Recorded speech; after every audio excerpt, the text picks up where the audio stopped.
sewing friends. My name is Stephanie Hebel. I'm from Humbly and Kindly Made.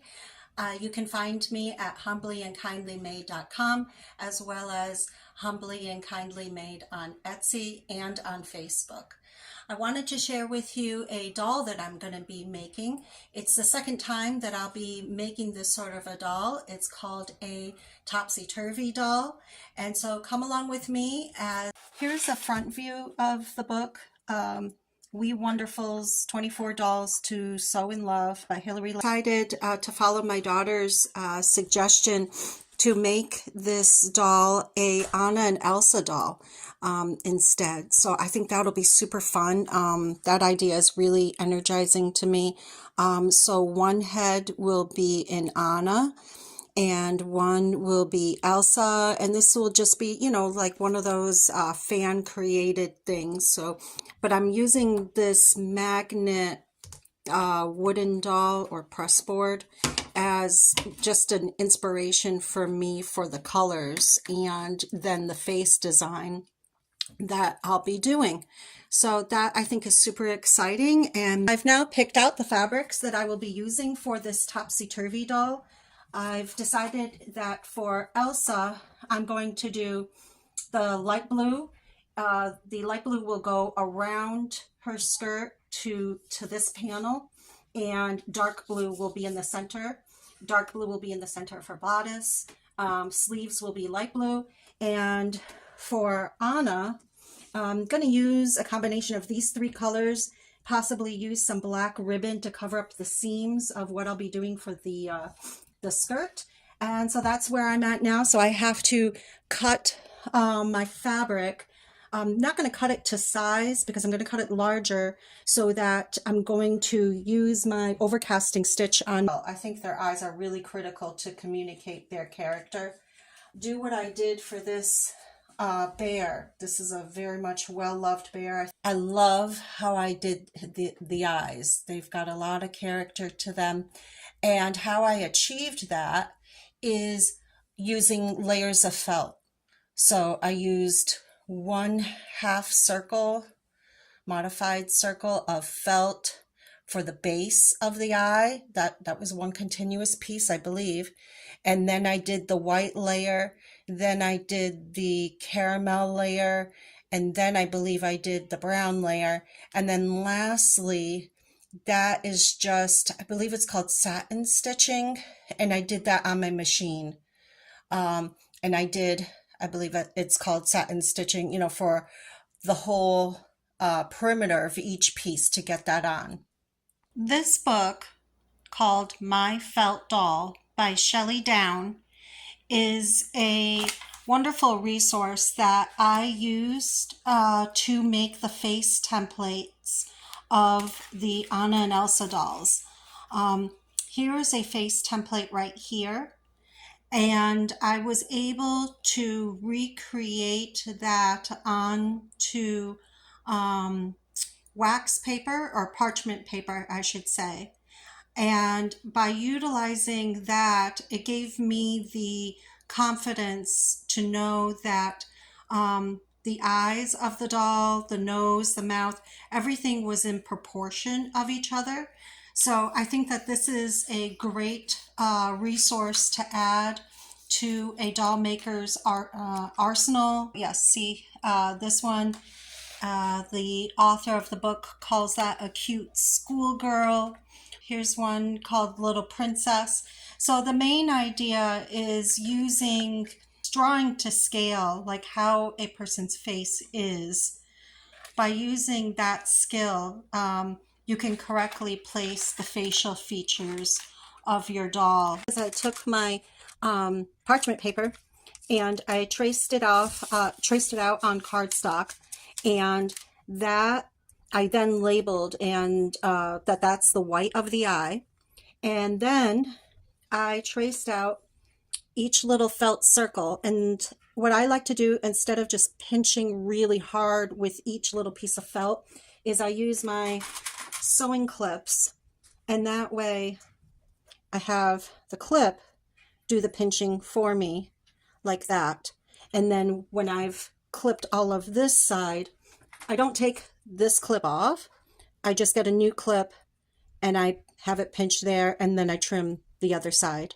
And then what I did to get the eyeshadow piece, because it's a slightly larger circle and I wanted to do like a predictable circle that I could replicate over and over, what I did was I traced out my white onto another piece of cardstock, and then I folded my circle in half, and that gave me a midline. And then I moved my tracing, my original circle, like I traced it around, and then with that midline, I bumped it up just a little bit.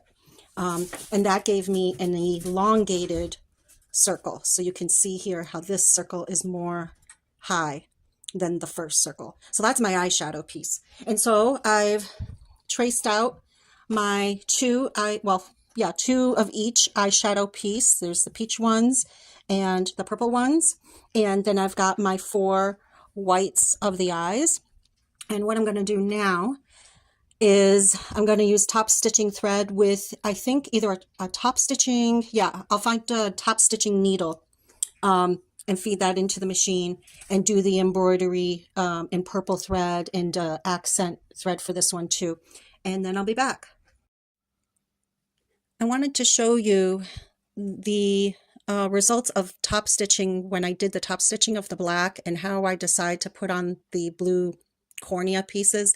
Look here how the top stitching that I did, it's a little bit out over here. And then this eye, when you put the cornea piece on top, you can really see that there's less white to the eye. So I'm going to practice self-control and not fuss about it, because when I do the top stitching for this, the felt is going to pull in a bit. But that's just part of the variability of, when you sew. The other thing I could do is trim just a bit. I don't want to go crazy because this is such a small piece to begin with. So just a little bit. And then, I still have to fit on that pupil. But Elsa's eye and Anna's eye, they only have the cornea visible on the left and the right. So I'm going to play around with this. I'm going to glue it in place. And I'll see what I have for a complementary, that looks good, a complementary top stitching thread. Glad I did switch over to my Microtex needle, because that's a lot finer. I just brought new meaning to the phrase "a needle in the eye." I broke a needle. I don't know why the thread keeps on nesting here in the back, and it's all making quite a rat's nest back there. I am trying to get this little bit of the material. I'll bring it up close here. There's a little bit of material of that felt that I really, really want to be covering right in here. Right there. I want that to be covered with top stitching, and my project is not cooperating. So now I get to change the needle, but it's progressing nicely. That eye is coming to life, and that's always a good feeling with dolls. Okay, so let's see how well I'm going to be able to recreate this eyebrow so that we have matching eyebrows. I've got my 4 bits of thread, and I am going to thread it with an embroidery needle, so it's a heavier needle than I have been using lately, because I really, really like that Milner's needle. Okay, and I'll show you another way to do a knot. What I do here is I take all the ends. I've shown my youngest daughter how to do this. This is a great all-purpose way to do a knot. You take your ends and you face them towards the needle, and you hold on to your ends along the shaft of the needle, and then you wrap your thread around. Okay, you don't have to do it tight, because now you're going to slide all of that off, going all in that direction.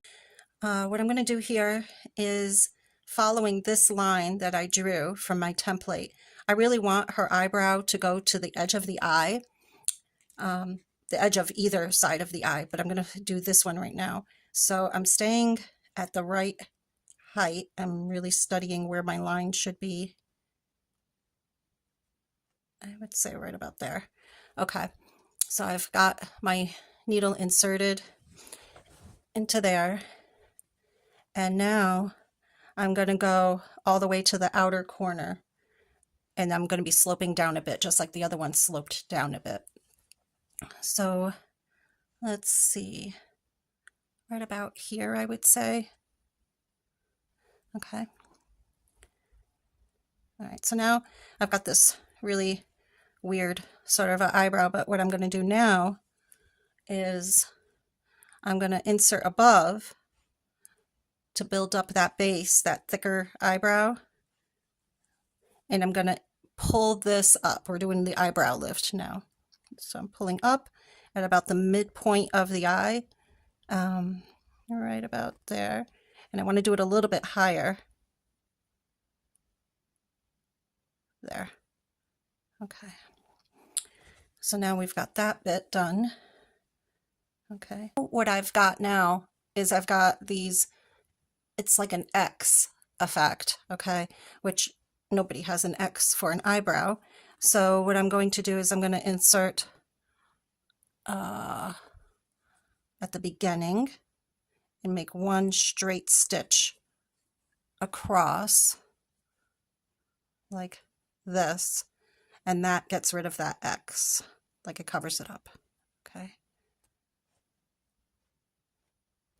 there we go. Oh, get in there.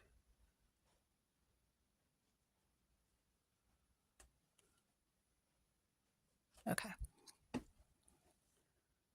All right. Now, this is all loose in here. Like I can, if I had my nails done, I would be able to pick at that.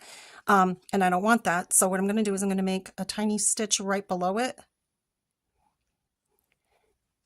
and enclose it, like encapsulate it, and then a tiny stitch right above it. I don't want to be adding width to the eyebrow, but I do want to like tack that down. And then I'm going to do one more towards the center of the eyebrow, just so that that stitch isn't so long and can be picked at. Okay, so this is what the lips look like right now. I did one stitch going straight across, and then I put in my needle, put it up and then down, and that pulled down the stitch just like that. But now I've got this looseness, so now I'm going to do one stitch here and one stitch here and see how that looks. I think it looks okay. With the pen, I think that looks pretty good. So there's 3 little stitches that are holding that continuous thread, and that was five threads that I decided to use. So I'm going to tie it off. I'm not going to throw away this long strand of thread. If I can use it for Anna's mouth. I think they both have similar mouths, similar color lips, but we'll see. And now for her nose should be less prominent than the lips, is my thought. Can you see her? Yeah. So I'll choose maybe just 3 instead of the 5 and the 4. At this point, I did her nose, which I'm very happy with how that came out. How I did that was I went from her left eye to her right eye. I inserted the needle right on the, came up right on the black line, and got the threads all in the position that I wanted them, just the right amount of looseness. And then I went back in almost just about right at the same spot. And so that, I think, creates a nice little dimension to her nose, because her nose is a little bit perky, pointy, like that. So I think that that goes well. It's a new day and it's Thursday morning. Let's see here, 3 days before the party, and I've got the bits cut out using the pattern pieces for the front and the back of the top for the Margot doll, the topsy-turvy doll.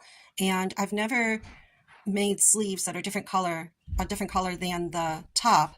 So I'm about to find out how that's going to turn out if I did enough of a seam allowance. And what I'm contemplating doing is when I piece the two halves together, for some reason the pattern says for, I think it's the front or the back. The back. The back, it says to do it as two pieces. One of the skills that I'm lacking is the ability to see how something is going to look before I go ahead and do it. And so now I can see that at least my first attempt at doing this, it was a fail. I can see that this collar is too high, and because this bit here isn't matching up. So I'm not gonna get too mad at myself because this was a good first try. I'm going to figure out what I can do better for the next try. I mean, these aren't big bits of fabric, so any variation magnifies itself. If it was larger, then I, could have greater room to futz with it.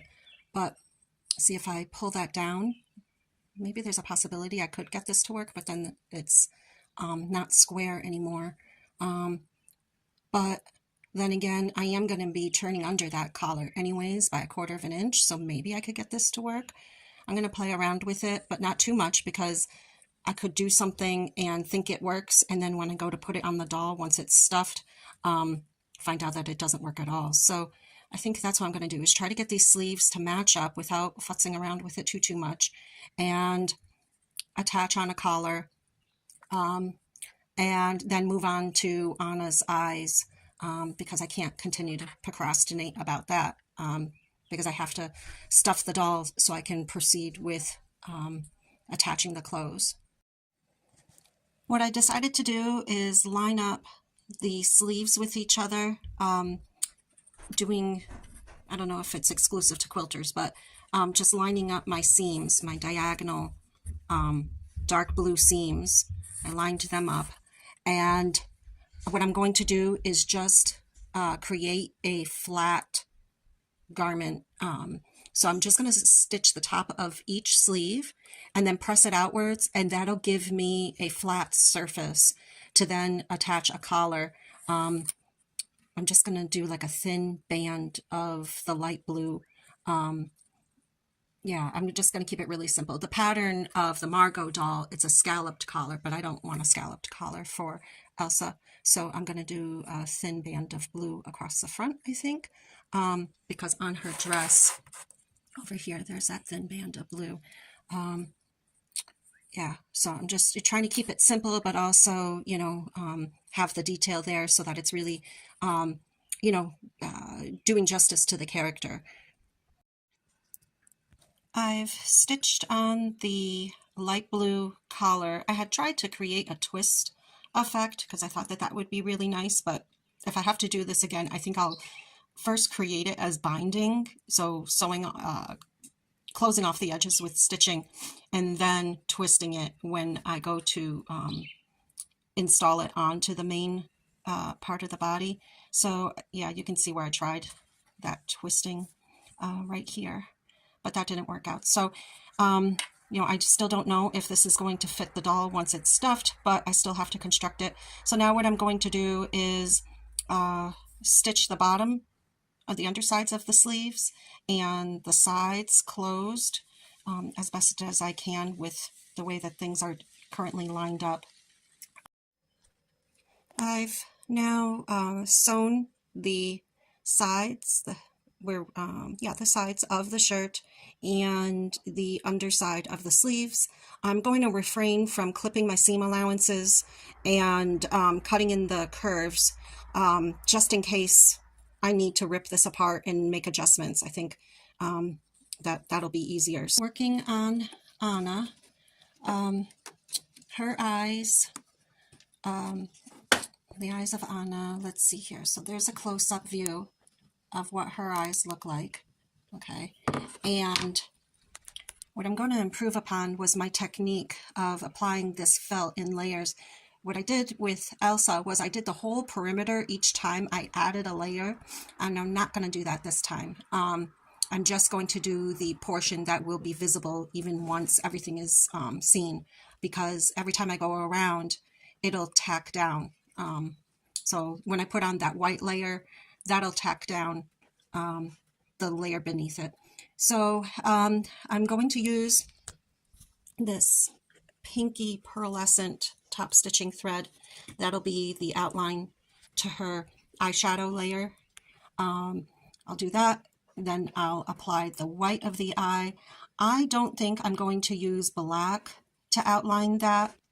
I think what I'll do for the, let's call it eyeliner layer, is I'll do a brown. Right, so I have done the stitching around the outside of the what I consider the eyeshadow area. That went really smoothly. I was pretty happy with that. I used my Microtex needle. I had it set to 1.6 millimeter width and 5/10 of a millimeter for the length, so 0.5 millimeters for the length, and I went back and forth 3 times. So I'm going to tuck in my top stitching thread, the top thread. I decided this time also to not put the whatever color I was working with, I decided to not put that in my bobbin thread. It just seemed superfluous. So yep, I'll tuck these in, tie them off, and then on to the next color. I'm thinking instead of using the charcoalish brown, that I may use this honey type brown.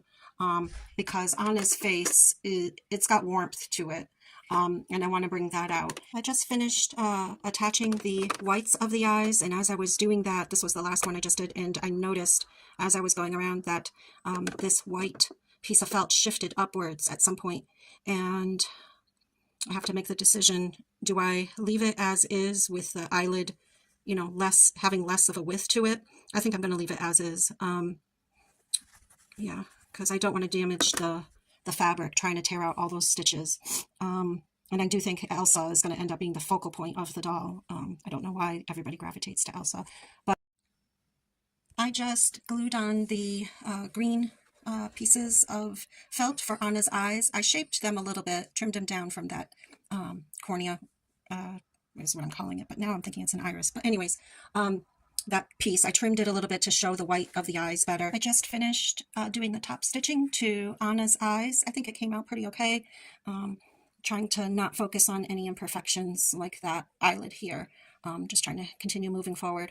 So I'm going to tuck in these top stitching threads, tie them off, and then next do that very dilated pupil. I've installed those pupils.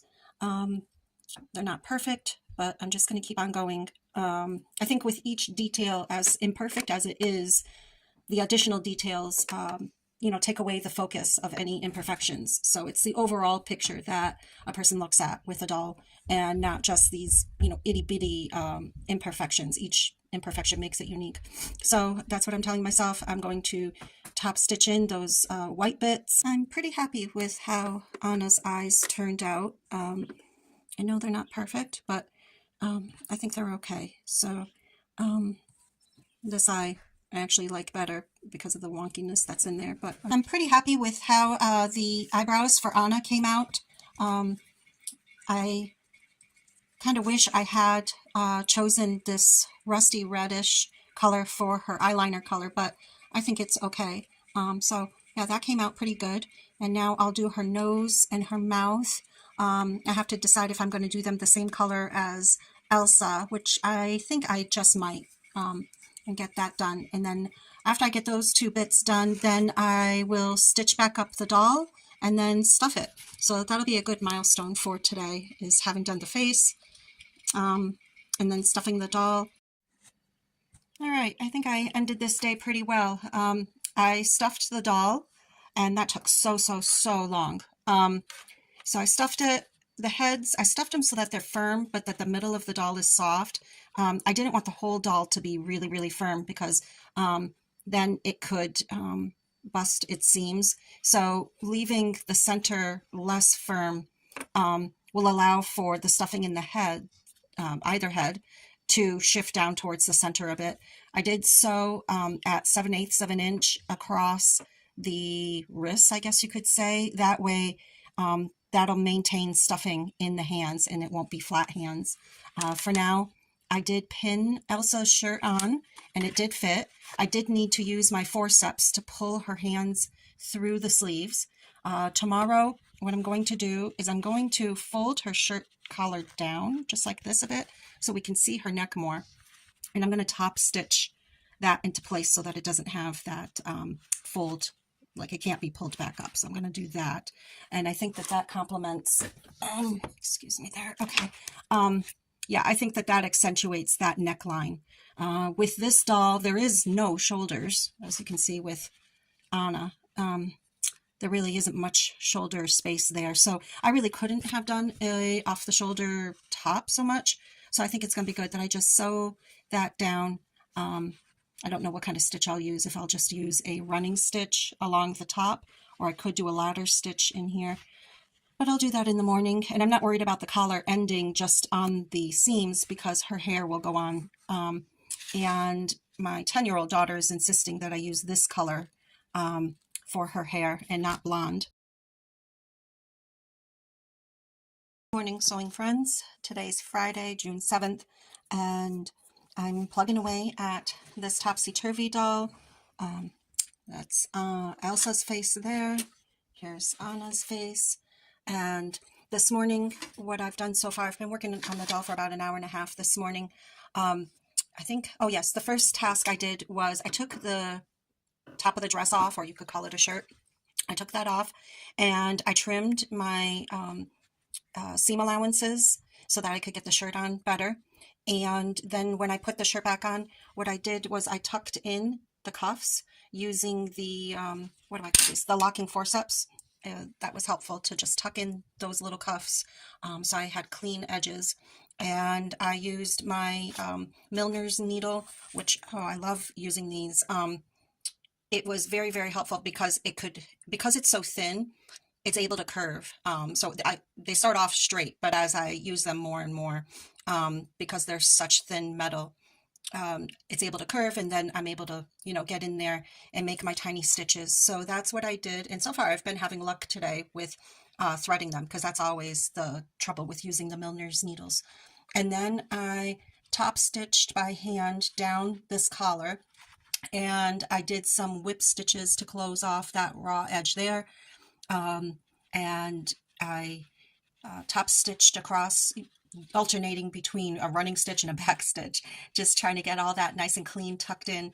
And I did that there. I did some whip stitches on the top here. The seams busted a bit, but I whip stitched it so it's all closed up and secured. So that's done. I'm admiring, because as I'm moving her around, I'm like, oh, that's Elsa, because I think she's really coming together well. And I just keep on telling myself, just keep going, just keep going. Is it Dory? Yeah, Dory from Finding Nemo. It says, just keep swimming, just keep swimming. I'm about to do the stitching of the back of the dress, and I thought I would show you how I'm going to do that. I think I've decided to do ladder stitch, and so I'll show you how I do ladder stitch. I think I'm going to start up at the top here, because to me that's most important, that that stays in line with itself, although the hair is going to be covering it. So I'm going to take out my pin, and I'm going to start by inserting my thread. I've already done a knot on this, and the first couple stitches may be a little rough. So to do ladder stitch, you insert your needle on the inside edge of the fabric, and with a Milner's needle it's a lot easier because it doesn't take as much force to prick into that fabric. And then you prick into the opposite edge and pick that up, and that's what you could consider one ladder rung. Okay. And it's not essential to tighten it up right away. It's really cool if you ever look at a YouTube tutorial where they tighten up all the stitches all at the very end. But that doesn't always work out so well because one or two stitches early on in the project may get hung up. So I'm going to make a couple of stitches and then I'll tighten it up because I don't want to wait till the end and have the thread bunch up and not up on itself. Here, I'll zoom in a bit. Let's see here. There we go. Okay. Oh, you can see my first 3 rungs there. Okay. I've got 3. So I think I can go ahead and tighten it up. See? That's really satisfying to see those tighten up. So I'll do a couple more stitches so you can see how I do this. Again, the milliner's needle is fantastic because it bends quite easily, so it allows me to tuck in there and pick up the material, and that I treat it like, in this sense, it's like a upholstery needle because it is curved. Another bit that I just thought I should share as part of this video is, and I had to remind myself about this. Okay, so for a gathering stitch, I'm not sewing the bits of fabric together like this at all. It's more that I am creating a pseudo casing that's going to allow all of this fabric to be gathered up. So when I started sewing, after I righted myself and pulled out the stitches I was incorrectly sewing, you're going to, at the end, be pulling the bobbin thread to shrink all the fabric up, which in this case is actually the one on the reverse, but that's just fine. You can see here that that's going to be easy to gather because it's so loose, and that's the purpose of it. All right, so now here's the fun part, is I'm going to gather up the stitches on the skirt of the doll. And so how I do that is I'm going to pull what was the bobbin thread. And this is going to be so cool. See that gather up. And I'm just going to move the gathers around so that they'll be evenly distributed around the perimeter. I do wonder why I got a bit of a thread knot there. Oh, it's just gathering. Okay. So I'm doing all of this, moving the gathers around. And so it's important to not back tack and to not sew on top of your circumference when you went around. Don't sew on top of that, because from either side I can do this gathering and distribute that. So like really large running stitches. I fixed the skirt or dress, whichever we want to call it, all around her so that it's not going to come off and the height isn't going to change. I used the tails of my thread from the gathering, as well as an extra bit of thread, and then I tied it off really nice and secure. I went ahead and I measured what is the measurement of this waist at this point, an outside measurement, and using my sewing tape, that's 8 inches, and with factoring in a 1/4 inch seam allowance to the left and right of this front panel, I figured out that I should have a piece of material that's 2.5 inches wide, and I'm thinking about 1.5 inches low below here, so that my little belt piece will end just about down here. So I cut my scrap of fabric, and now I'm going to play around with it to make that V, which I kind of feel like I'm making a quilting square right now. And I'll probably roll this in, yeah, in order to do this bit. I don't know how I want to do this, but it reminds me of when I've made quilt squares with triangles. Yeah, I think I'll do something like this to fold it in. And how I'm going to fix it to the skirt is I'll top stitch it. I'll stick that into the sewing machine and sew this bit on. So if I use, yeah, that'll look fine. You know what I think I'll do is maybe a decorative top stitch along the perimeter here. And yeah, I think I'll make the belt with decorative top stitching. I top stitched the bit of the apron piece, we'll call it that, that piece there. I made a belt, sort of a piece, It was 1 inch wide, and I think it was about 6.5 inches long, just to make sure that I wouldn't run out of material when I put it around her. And so 1 inch wide, and then I folded it in the middle, folded both ends in. I top stitched it at 2.0 stitch length. I'm going to fix this on and pin this on and stitch it, probably using ladder stitch. And I'll see if I have any, well, I guess my best bet would be to stick with the blue thread, just in case if I poke it up onto the top once in a while, it won't be detrimental to see that. But this will go around like this. And yep, so I've got a little bit extra, which is great. And I'll just tuck that in. Fixed on the belt, I used a combination of running stitches and back tacking sort of stitches, and put that all along the front. I can see that it's a little bit wonky, but I'm just going to keep plugging along. So I went all the way around the top circumference. I used like a hidden whip stitch / ladder stitch to stitch these two bits together. Got that piece on, then went back around the other way and fixed on the bottom of the belt. Okay, so I'm designing what this cape is going to look like for Elsa, and I decided that it's going to be 12.5 inches long, so from here down, and it's going to be 17 inches around at its greatest, which I'm treating is this bottom corner here on the left. And for the neck of it, I've already done a miscut, so this is sort of my second attempt, but not quite second. Okay, so this neck, the collar of the cape, is going to be 4.5 inches wide. So I'm going to mark that. Okay. Oh, but I got to divide that by 2. So 4.5, so that's 2 1/4. Okay. So I folded my 17 inches around. I folded that in on itself. And so 2 1/4 is my 4.5 neckline. Then I decided for her chest, I wanted 6.5 inches around the middle, so that's 3 1/4.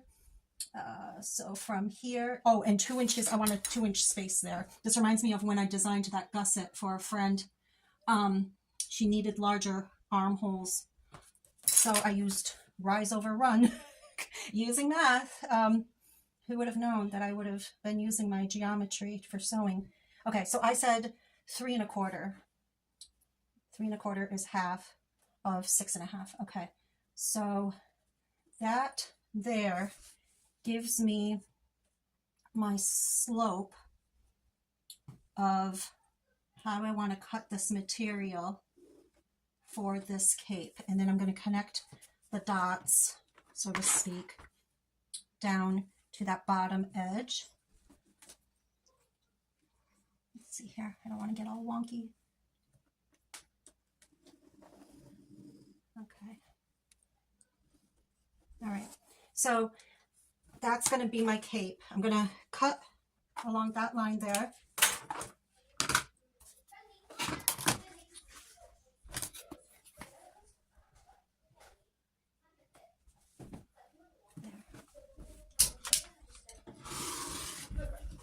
Okay, so that's the neckline and the base of my cape right there.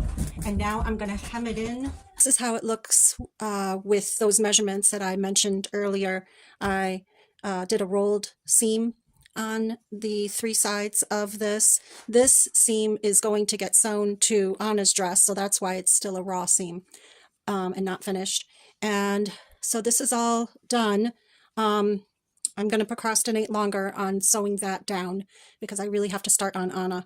And I've got schoolwork to correct for my kids, so my kids are quite happy that I'm preoccupied with this. So what I'm telling myself is I'm going to design Anna's, so she's done. I'm enough there.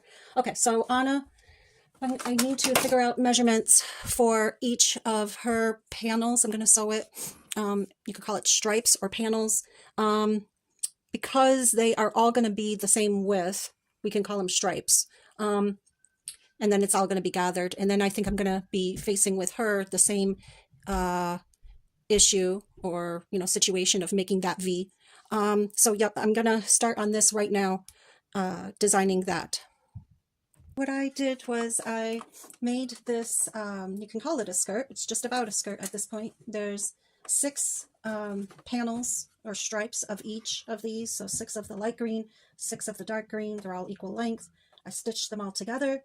Now my idea is to make 1 inch wide and 1 inch long diamonds and apply them to the skirt, because on a skirt, let's see if I can, yeah, and they're all at the same height.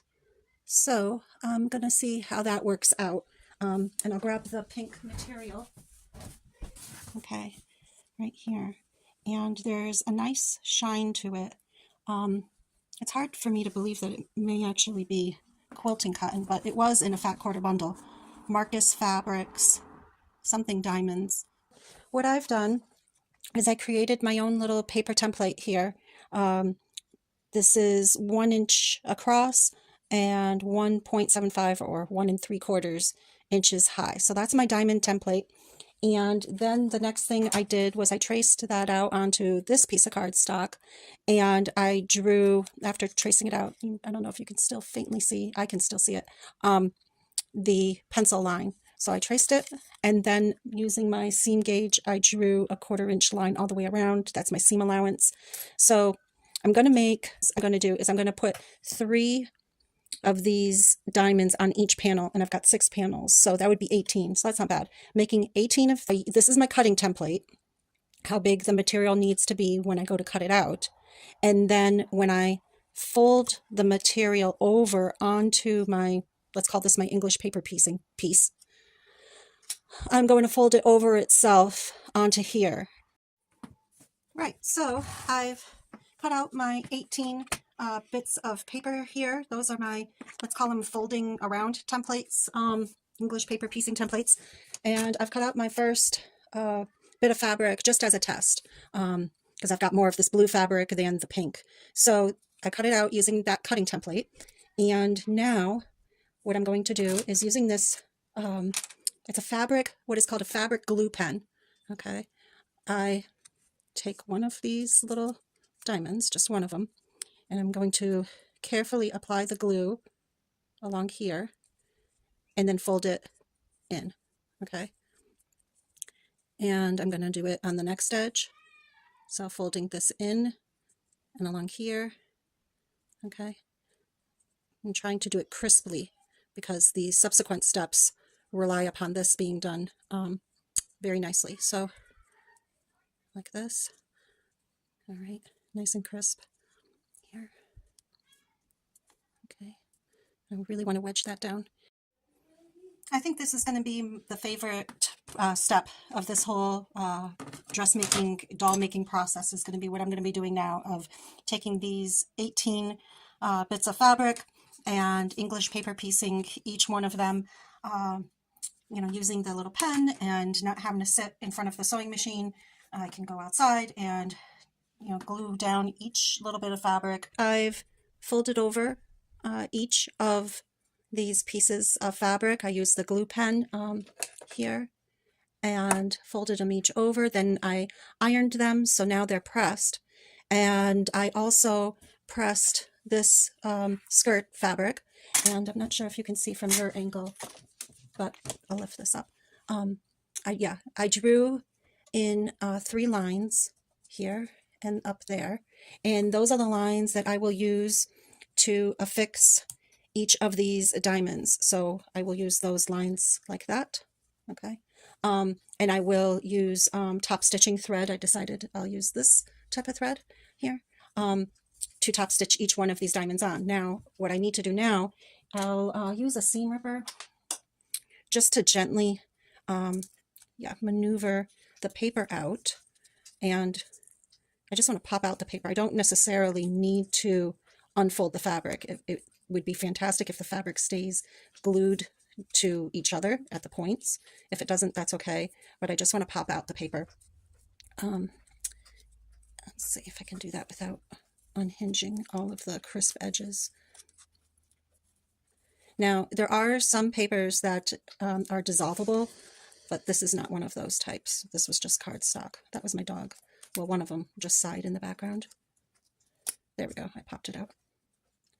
I've done it. I've taken the paper out of each of these diamonds and I've pinned them all on, all 18. So it's past 8 o'clock now, but I'm just going to keep on going and stitch all these down and see how far I can push myself to continue getting this done because it's Friday night and I know tomorrow getting that hair done, I want that to go well. Good morning, sewing friends. Today is Saturday, day before the party. I've got this strange feeling of calm, calm optimisticness, I guess you could describe it as. So here's the doll as it is right now. Last night I pushed myself, I think it was about 9 o'clock when I finally stepped away from the sewing machine. I'll adjust the light here. So let's see, what did I do? I top stitched each of these diamond shapes on. That went really smoothly, no hiccups with that. So that's her whole dress, well, the bottom portion of her dress. Now, if you're wondering, why is it so poofy? It's because Elsa, of course, is underneath and her arms are pushing out the dress, just like Anna's arms would be pushing out Elsa's dress. So that's right here. Elsa's one arm is here and Elsa's other arm is right here. I clipped it all together because yes, I do indeed need to do it by hand, a ladder stitch all the way around this whole circumference and close that all up. The idea is to make a top that would be less high. The difficult part of this doll is that she doesn't have shoulders. So my 10-year-old daughter, who I'm continually consulting, like, is this a key feature to indicate the character of the doll? Like, do you feel that I need to do the necklace in order to communicate that this is Anna? Her answer is no. So I'm like, okay, good. But she says it is integral that Anna does not have sleeves, according to my daughter. She says Anna at no point in the movie has sleeves. I'm like, okay, if you say so. I think she has sleeves on her nightdress, but maybe. So that's my challenge now, is how to make a top that I guess it would be what you would call strapless. This is sewn down at this point. Oh, and the top will also have that it'll come down low enough to act as that belt, you know, cover up the waistline of all this gathering. Making good progress. The top is coming along nicely. What I did figure out is I'm going to need to make this panel longer or more wide is a better word, because I don't have enough to fold it under and attach it to the opposite piece. I took off this piece that had been here and I made it 3.5 inches wide, and that was 3 3/4 length. And I top stitched each bit and then fixed it onto there with a 1/4 inch seam allowance. So let's see how well this fits the doll. I haven't tried this yet, so I know I'm going to have to tuck that under. Let me stick some pins in here because I'm just going to sew this on now.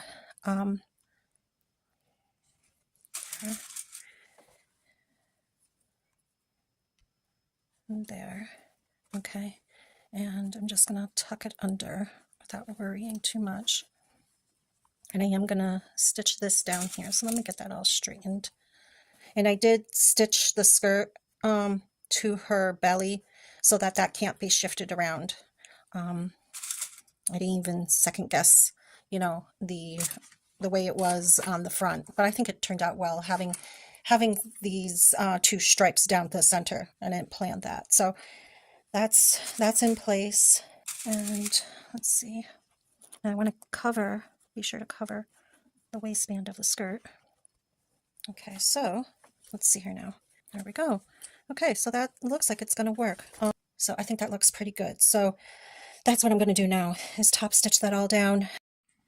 I've now been able to stitch on the whole perimeter of the top of Anna's dress, and I was able to stitch on the bottom hem of that top piece. So that's all completed.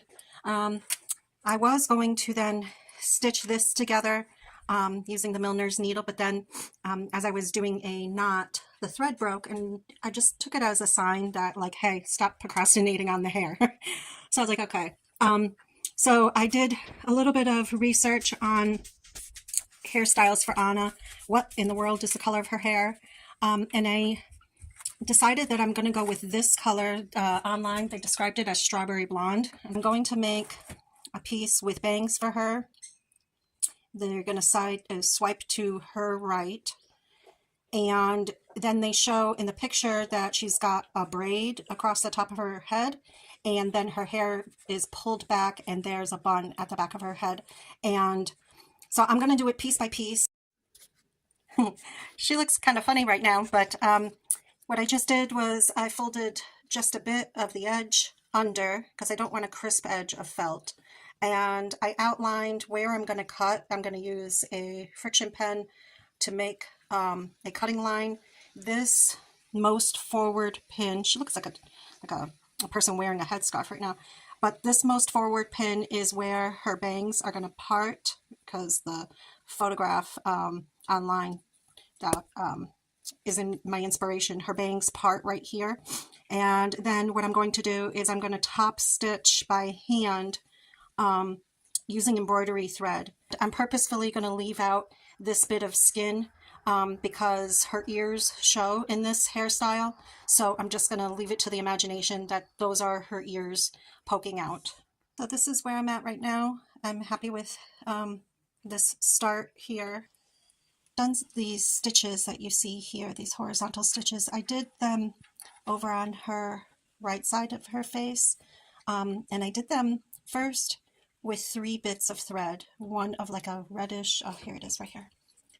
It was 1 strand of this color, 1 strand of this color, and 1 strand of this blonde, and it looked much too bold.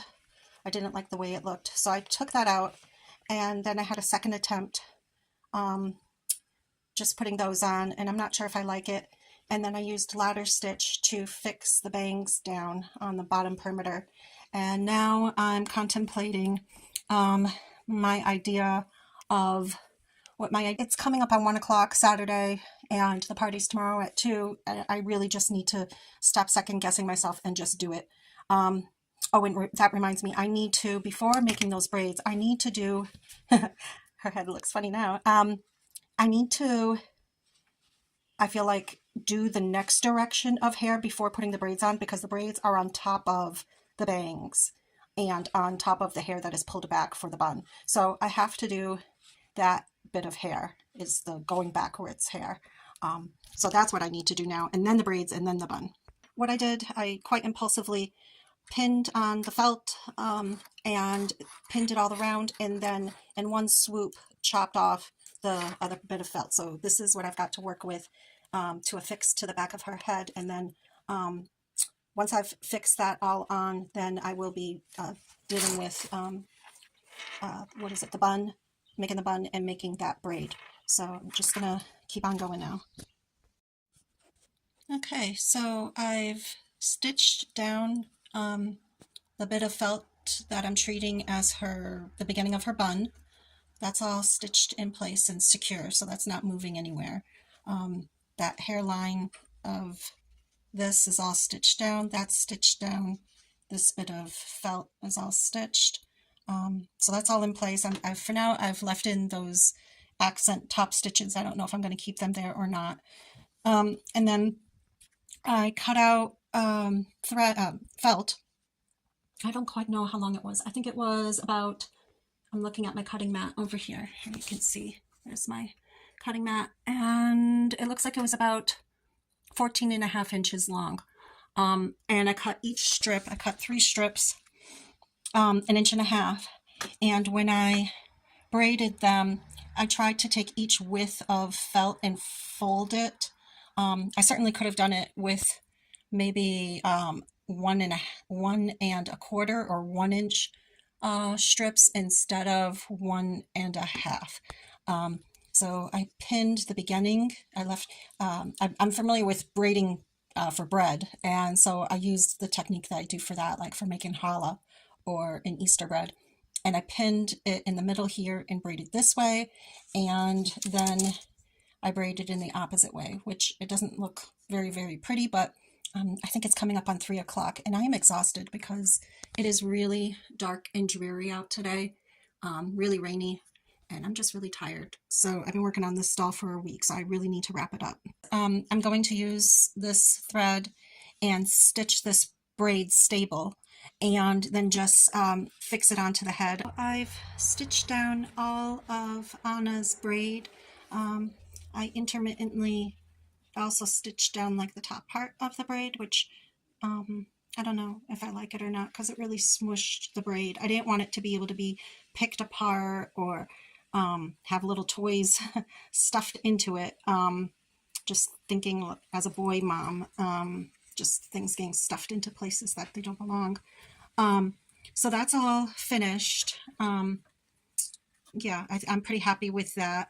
And so now I started working on the bun for the back of her head, which I feel like, oh yeah, the braid, I was able to wrap it around because those strips were 14 inches. So not only did it cover the top of her head going across to the other side, but it also ended here, which I think looks very nice.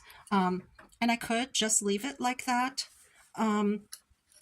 But I asked my 10-year-old daughter and she's like, oh no, you need to do the bun. So I took a top off of a candle that's up here. Let me reach over and here was the top. I don't know how big that was. But anyways, I traced that out real quick without much second guessing. Did a hand gathering stitch. Now I'm gonna, put all the stuffing in there, tighten that up, put it on the back of her head, and then start on Anna's. It's like about 4 o'clock now, and I'm like, do I make dinner? Do I ask my husband to buy pizza? Yeah, because I need to just keep on going. Okay, I'm pretty happy with how Anna's hair turned out.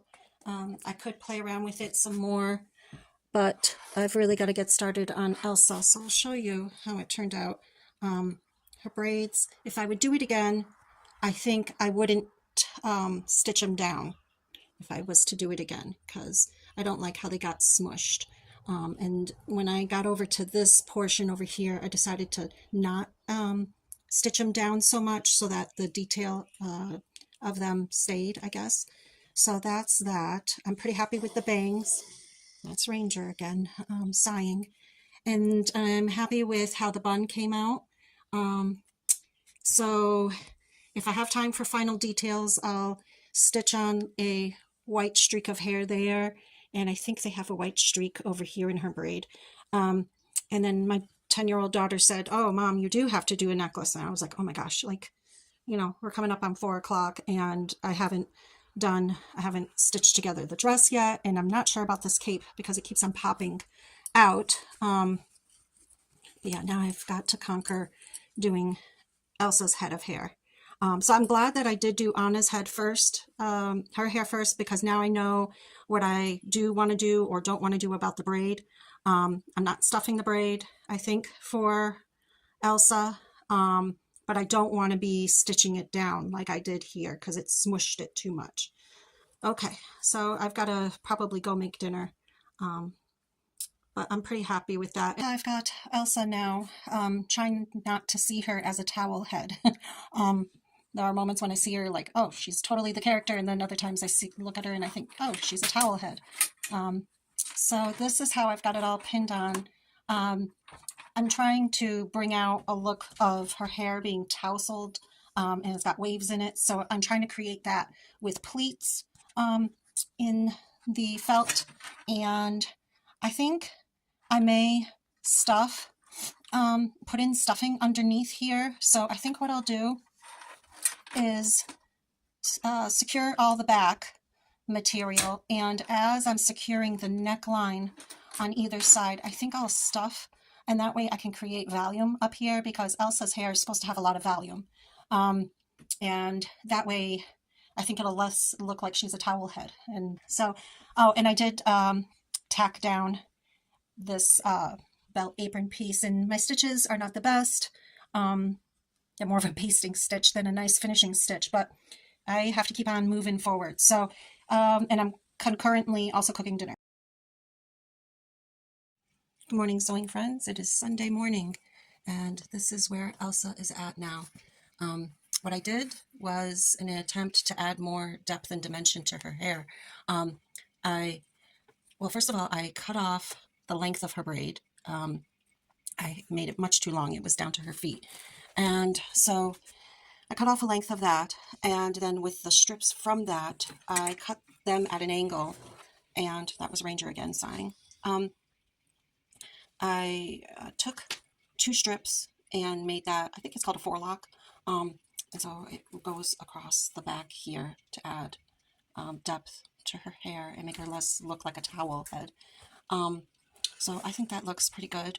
And then I did the same thing on the opposite side. I'll make the snowflakes that are along the length of her braid, and I'll treat the knot in each length of thread as the center. And that way I can try to hide the knot, but also, you know, create a center. And then I'll work on the final embellishments to Anna. What else? Oh, I think last night I also did stitch together the perimeter. It's not done absolutely perfectly. There's some extra gathering. I think it's because Anna's skirt is slightly fuller or has a larger circumference than Anna's, but I think it'll all be fine. You know, when they're displayed, you can't really tell that there's a little bit of gathering down there. I think that's all that I did last night. So this is how Elsa turned out. I basically sewed asterisks, which are meant to be the snowflakes, on her hair, and I modeled that off of a picture I saw online of where they placed the snowflakes on her hair. Her braid gets tossed to the front, and then I took about 6 or so strands of the polyester thread, and I wound that around and around and around and tied it off, and then took a single strand of polyester thread and sewed on top of that. Sorry about that wobble. So I sewed around that to secure that so it can't be picked off. So I'm pretty happy with how she turned out. I think if I was to make her again, I wouldn't do this shape head, this pancake shaped head, because I think it really does injustice to the depth of her face. And maybe use a grayish black instead of the stark black to do her eyeliner. So now I'm going to do the finishing touches on Anna. Sorry about that wobble. I need to add a choker necklace to her. So I'm going to use this fabric and basically make a binding, like a bias binding, folding it over on itself. And then I'll make a amulet type of shape, like a oval. And I'll probably have to like use a turned edge applique to get all the edges down, and then sew that all on. And then I think I'll be done. Okay, so what I've done at this point is I quickly sketched out an oval. I didn't even measure it or anything. I just sketched it out because it's about 9:20 Sunday morning and I'm skipping going to church, so I can finish this and then get in maybe an extra hour of sleep. So it's roughly 2 inches tall by, let's see, just about 1.25 inches wide. Okay, so I sketched that out. I cut out my bit of fabric. And then to make my applique template, or English paper piecing, but it's really applique at this point, I measured on Anna. I did make this collar. I think I made it, 6.5 inches long, 1 inch wide, and then folded it along the center, and then folded in each edge so that I could top stitch it. I wrapped it around her neck. It's not sewn on yet. I could have made it more narrow, but again, I'm pressed for time, so that's the way it's going to be. And the amulet, whatever you want to call it, here, it will rest at the top of her dress, but that's the way it's going to be because I'm dealing with a really tight scale here. So I measured how tall do I want that pendant, we can call it a pendant, how tall do I want that pendant to be, and I wanted it 3/4 of an inch. So I traced this out again, and then I was dealing with its own piece, and then I put in a top and a bottom line, and then sketched out a oval. So that's 3/4 of an inch tall. And now I'm going to take this bit of fabric, and I will need to use scissors as I'm applying it on here using a glue stick. Okay, so I've done all the gluing, and then I ironed it on medium heat on both sides. And then what I did was I used a seam ripper to detach the fabric from the little paper shape. And then after very carefully running that seam ripper around, very carefully went inside and using tweezers, I pulled out the paper. So that's how I've got this shape now. So now what I need to do is use thread. I'll try to see if I've got a complementary green to this shade, because preferably I would top stitch this on and then use the black.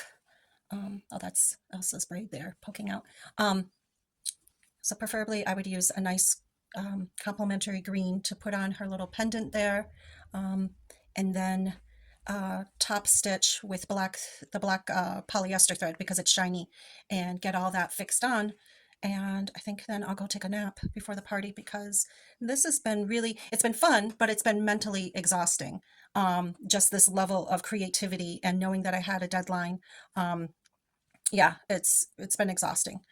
Fun, but exhausting. So yeah, I'll tuck in all of that and get it done.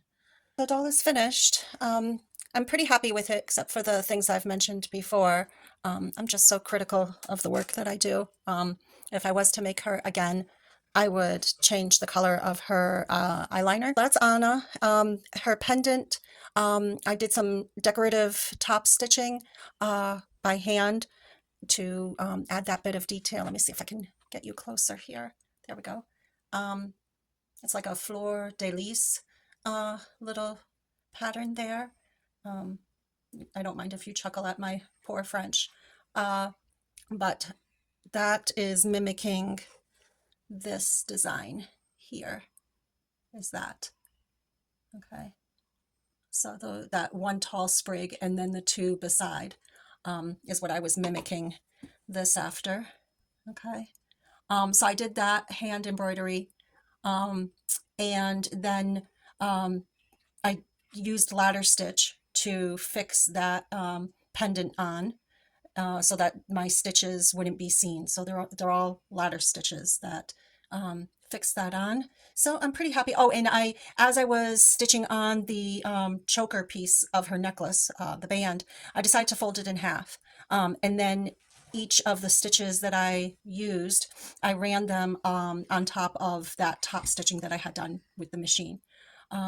So that is Anna. That is Anna finished.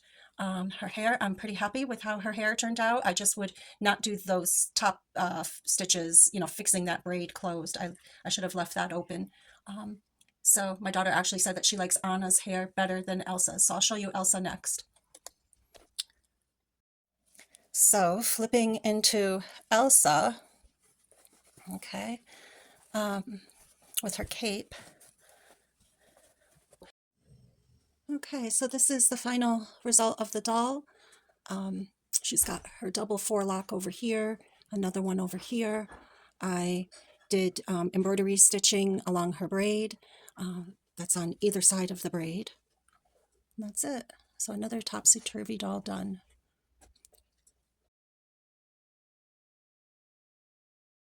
No, she's doing it now.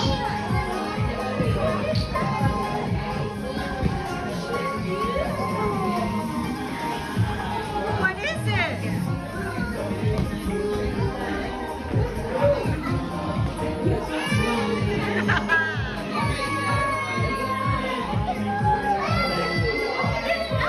It took me a week to read.